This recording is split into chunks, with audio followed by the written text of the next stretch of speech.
L'identification de ceux qui bénéficieraient de soins palliatifs constitue un obstacle important à la fourniture de soins palliatifs en temps opportun.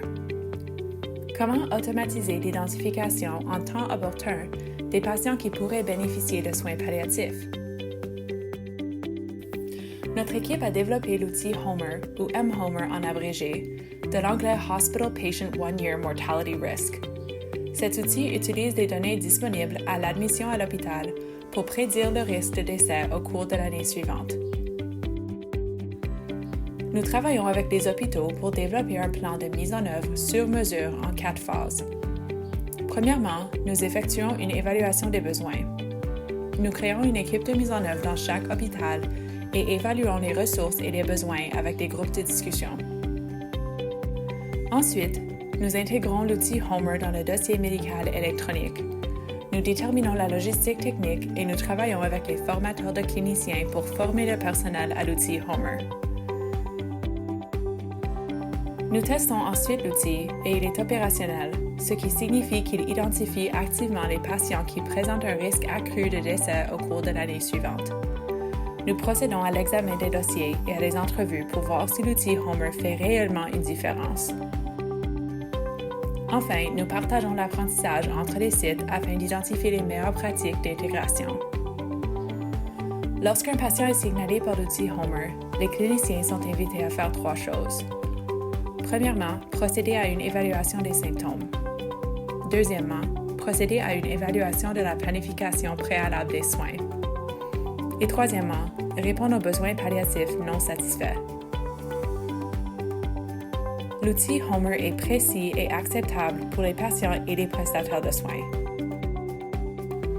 Il est intégré au dossier médical électronique. Il est à la fois prospectif et fonctionne en temps réel. À date, 8 hôpitaux ont mis en œuvre l'outil HOMR et 5 autres sont en cours de réalisation.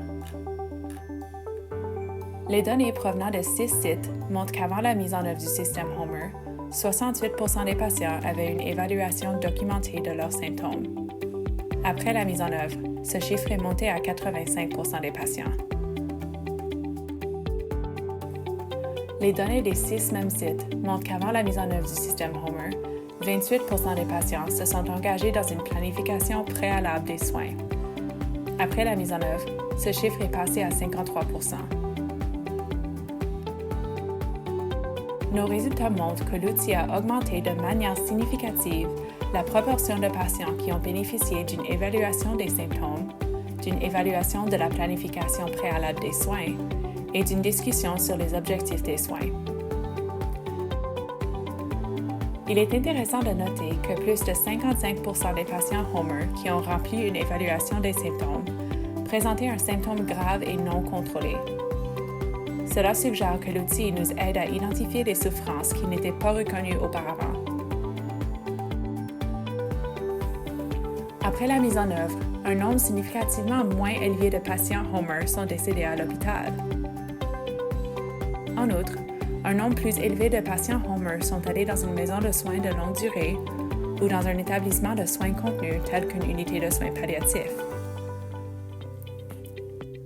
Bien que le système HOMR ait amélioré la documentation des besoins palliatifs, il n'y a pas eu de changement dans la proportion de patients ayant reçu une consultation spécialisée en soins palliatifs ou des soins palliatifs à domicile. Cela suggère que de nombreux soins palliatifs peuvent être dispensés par des cliniciens non spécialisés en soins palliatifs. En bref, l'outil HOMR est réalisable, efficace et évolutif pour identifier les patients dont les besoins palliatifs ne sont pas satisfaits à l'hôpital. Il est également réalisable, efficace et évolutif pour inciter les cliniciens à évaluer les symptômes non contrôlés et la volonté de s'engager dans une planification préalable des soins. Pour en savoir plus, veuillez consulter le site Web.